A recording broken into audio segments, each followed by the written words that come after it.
You might remember learning about the importance of winged sumac during the summer in one of my previous videos.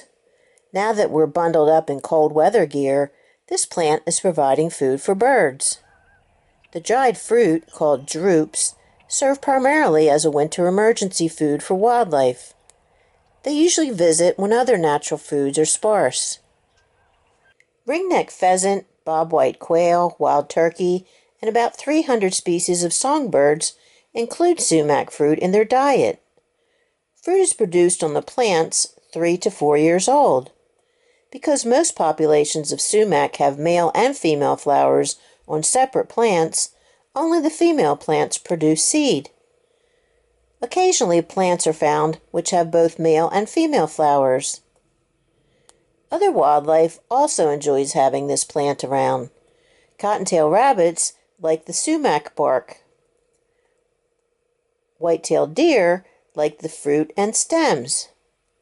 But not all of the attributes can be seen above ground. The extensive root system of the winged sumac plays a vital role in preventing soil erosion. The deep-reaching roots help stabilize the soil and reduce the risk of erosion caused by water runoff.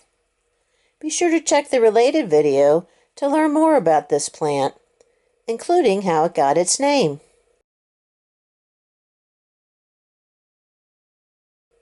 Thanks for watching.